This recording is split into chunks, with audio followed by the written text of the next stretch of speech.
Hi there, Ms. Lance here. So we're going to show you how you can connect your laptop with the data logger and with the sensors.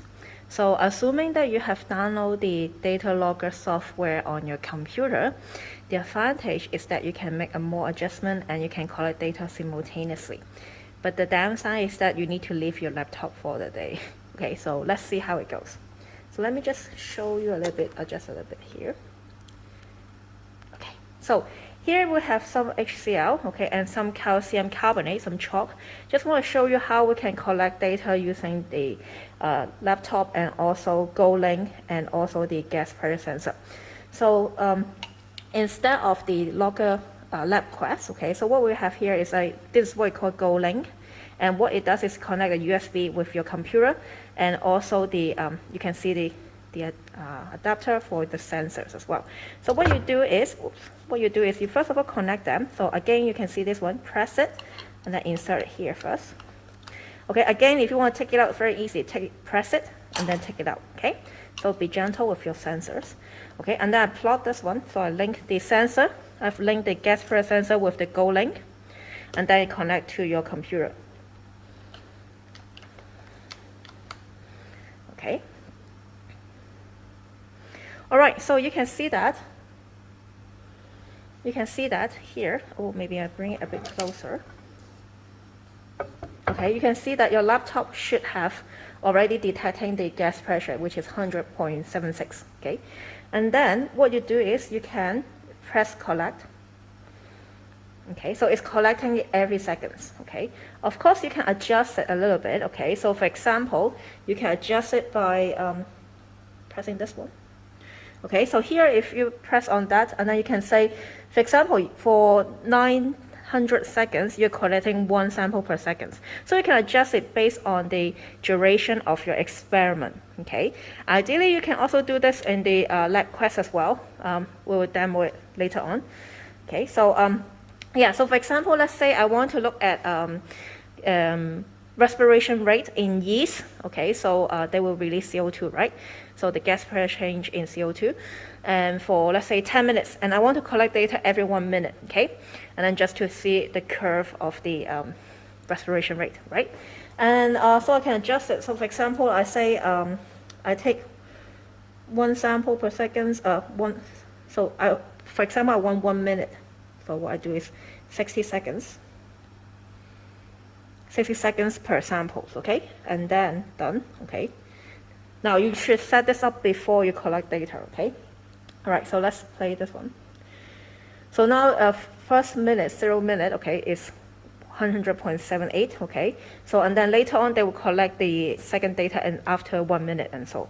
So for example, here, okay, so they, oh, by the way, because the chalk and acid is a very quick reaction, so this is actually not an ideal time frame for the for this experiment. So therefore, I just need to stop this first, okay, and then try again.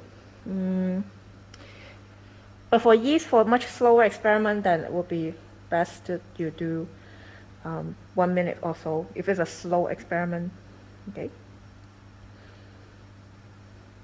So 1 sample per minute, per second, okay? So 1 sample and then done, okay? So now they will collect data every second. Press connect, okay? So they will collect it every second. So let's see. So this one is acid, HCl, okay? And I add some onto the chalk, okay? Calcium carbonate. Oops, maybe I'll just adjust this a little bit so it's easier for you guys to see. I hope I won't drop my PC onto it. Okay, just a moment. Okay, now good. So I just add some acid here. Okay.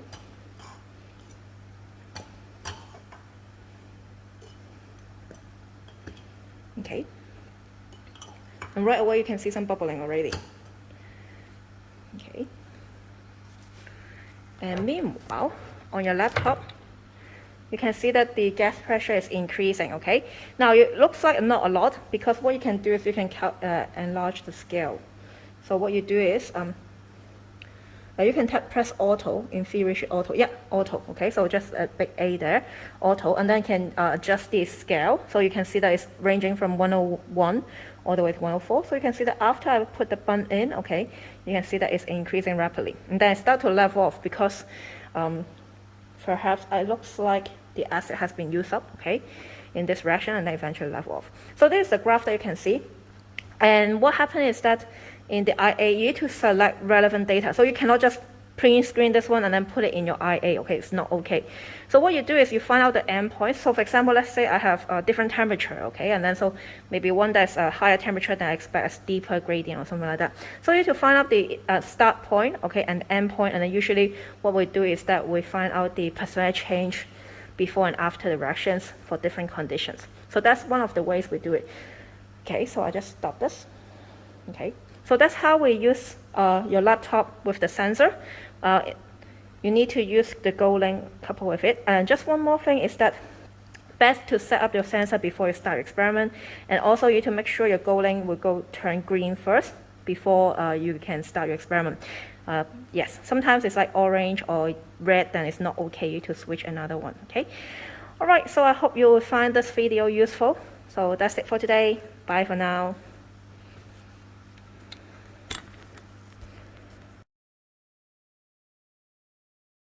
This could be one of the, once you turn on the Labquest, okay, make sure you charge it before and after, so that the next person who uses it will have some battery in it. So this is the welcome page. Let me just focus it a bit better. Okay, there you go.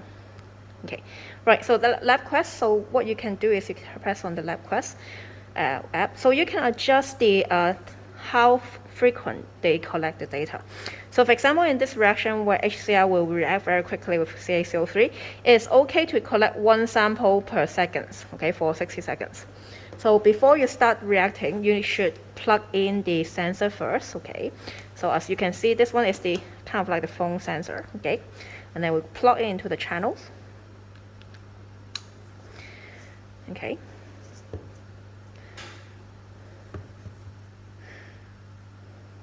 Okay. All right. So it's detecting. Oops, that's to put it this way. Yeah, it's detecting. Okay, 100.448 kPa at the moment. Okay. So now we have some chalk here. Okay. So some chalk here, and then with some acid here as well. So we put some acid in, and then so you react. Yes. Hold on a sec. Okay. All right. And okay.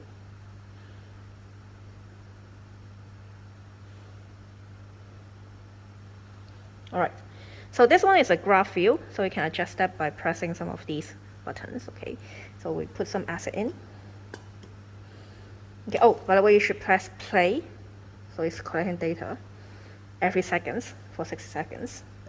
Of course, you can adjust that. Okay, it's reacting. Okay.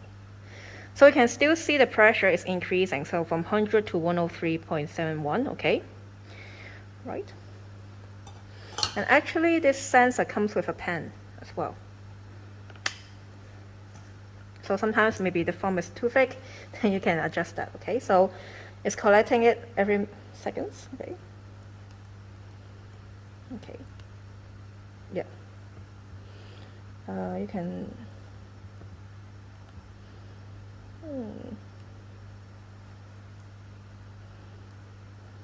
okay. Yes. Oh yes. Okay. So it's also helping you collect at every second. So you can also have a numerical ways of collecting your data. Okay. Yes. Okay. So something like that. Okay. So I hope you will find this video useful as to how we use the gas pressure sensor with the Labquest. That's it for today. Thank you and bye. So that you can see that after a while, the Labquest shows the graph pattern looks something like that.